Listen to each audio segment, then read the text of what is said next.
Chris from Laser Lemming, and the Nintendo Switch is here.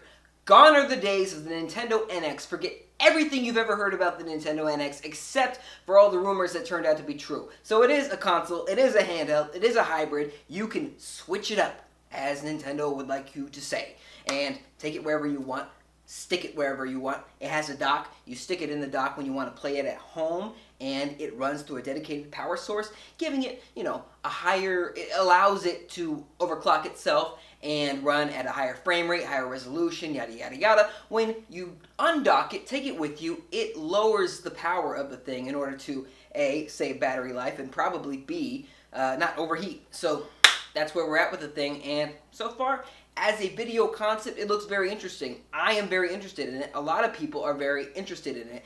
It is definitely an alternative to the PlayStation 4 and Xbox One race we are seeing here, especially in power when you have the PS4 Pro, Xbox One Scorpio. You don't know where to go. Nintendo may or may not try to compete with that. There are rumors that they may release iterative versions of this system, much in the same vein.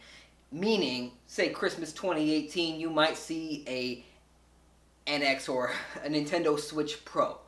More powerful, plays games backwards compatible, the whole 9 yards. But that is just rumor and speculation. Let's get into what we know right now. System uses cartridges. This was a rumor that I believed. I was right to believe so. There's no talk about the space on these cartridges. In the earlier rumors, there was supposedly documentation from Nintendo suggesting the developers choose a 32 gigabyte cartridge.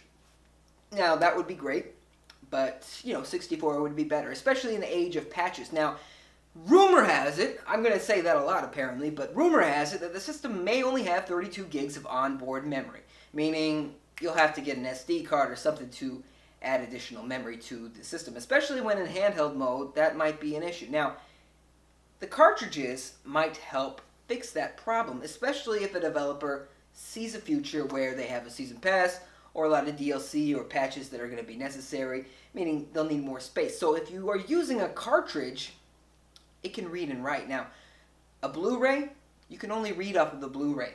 They can't add onto the Blu-ray. You can't download extra content onto your PlayStation 4's Blu-ray disc. You have to download that onto the hard drive. With a cartridge, you can download extra content onto that cartridge, meaning you don't need tons of space on the handheld itself, theoretically. And that's if you're using a cartridge. If you're going digital only, you still have a problem there. So hopefully this thing supports huge SD cards that can read really fast. Now I'm getting a little technical. Let's get into the nitty-gritty of the thing. It has two Joy-Cons, detachable controllers. You can play it on an airplane, as Nintendo showed, or you can give one to your friend, put it sideways like a Wiimote. By the way, there is no D-pad on this sucker, and that is for that very reason, to share it. So when you are sharing your controller, your Joy-Cons, you're both playing a similar experience. One person isn't pushing on a D-pad while another person is pushing on real buttons. So the D-pad supplement is 4 arrow buttons. Still round buttons, normal. It's okay. It's okay. I understand where they're going with that, and the whole idea here is to still have local multiplayer. So they showed people playing this in a car. They were playing Mario Kart, 2-player split screen, and then they showed people playing 4-player basketball, probably NBA 2K17, 2 people on each tablet or Switch. So this thing has some juice in it. For a handheld, you gotta understand that's pretty impressive. What else? It has a kickstand, which is good for an airplane ride. I just came back from Hawaii, 2 flights. Averaged out to about 5 hours each, and that would have been nice to have. That would have been real nice to have instead of spending $8 to rent a censored movie. Didn't know they censored movies on airplanes until recently, so I'm gonna get a Switch. And what else did they have? They had a Pro Controller. So I talked a little bit about these Joy-Cons, but they did show a Pro Controller. Remember the Wii U Pro Controller? Remember the Wii Classic Controller Pro? Very good controllers. I really like the Wii U Pro Controller because it felt comfortable. It had the joysticks on top. A lot of people didn't like that, but I did because that's where your thumbs naturally rested. Now, they're going back to the asymmetrical layout, very familiar to people who play an Xbox 360 or even the GameCube. The joysticks are concave, which is, I believe, a first for Nintendo. Outside of, that's it. I guess the closest thing you have to look at is the 3DS, which has a concave slider. But these are actual joysticks, and they are concave, and the buttons are big. It also has, thank God, a lot of people don't care, but I do, it really looks to appear to have analog triggers again. I don't know why Nintendo ditched these. They invented them with the GameCube, and then they ditched them. For no reason. No reason whatsoever. So I'm so glad that they're back. They're really targeting my demographic here. As you may have seen in the video, the trailer for the Nintendo Switch, there are no children, there are no old people, there are just my people, except, hipstery versions of those people with a lot of money. But they're definitely targeting the people who tend to buy and play games the most, which is the 18 to 34-year-olds, when you look at the stats. So, good for them. Good for them focusing on me. Now, hopefully, the games also show that, because they did release a list of third-party partners, and it was pretty much everyone. They had EA, Take-Two, Bethesda, Capcom, Konami, Activision, Ubisoft. They had everybody. They had the whole 9 yards. So we'll see how that dwindles. They had Warner Brothers, all these people that you also saw when they first showed the Wii U partners, but we know how that story turned out. However, the buzz in the rumor mill way before the system was officially announced yesterday was that third-party developers are happy with this thing. Now, we don't know the specs on it, we don't know how easy ports are, but supposedly it's pretty easy. I've heard rumors, I've read leaks that the RAM is about half of what you see in the Xbox One and PS4, but if it's still easy to do a port, good for them. I'm interested. Color me interested. I already have a PS4. If I have a Switch, that'd be great too. Let me know your thoughts in the comment section below. What do you think of this thing? Also, I want to touch on the Pro controller that we saw. It looked like a prototype. I mean, it looks like a fully functional controller.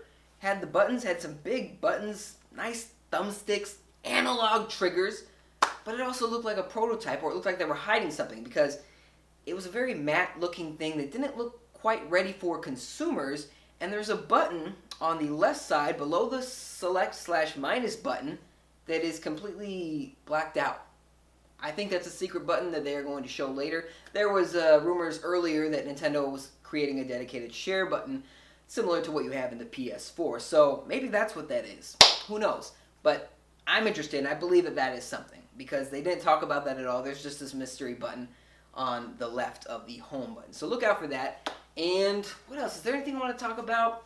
The dock, it looks kind of weird. The logo, some people have a problem with the logo. It doesn't use the normal Nintendo font when it says Nintendo. It's kind of a big logo, has kind of a Zen looking thing, using the two Joy-Cons. I like the snap in the trailer, the snapping sound. I am going off in every direction. I don't know if you're following me here at all, but I was interested in it. And I'm not going to declare this thing a winner, but the biggest surprise to me was at the end of the trailer, when it goes red and it says March 2017. Now, you're thinking, hey, they already said that. They already said it was coming out in March 2017. But I gotta be honest, the later it got, the later and later it got, the less I believed it. Now, 3DS, I think in America, came out in March. So, there you go. If you look at it as a handheld. But Nintendo did say, they did release a statement yesterday saying that this is a home console first and foremost, which threw a lot of people off, because there's people on message boards that say, no, this is a handheld. I love their handhelds. I don't care about their consoles. But Nintendo's saying it's a console first and foremost. So they are trying to play up the power aspect of it. And what they really want to say is that these are AAA games you can play on the go. So if you were going to get one of these things, get ready to pay $60 for a tiny little cart. Not something we're all accustomed to, but I'm very interested. Let me know your thoughts, comment section below. What do you think of the newly announced Nintendo Switch? Are you excited for it? Will you get one? What is the price point that is too much or too little for you? Let me know. Thanks very much for watching. Subscribe for more if you haven't already. I'll see you soon.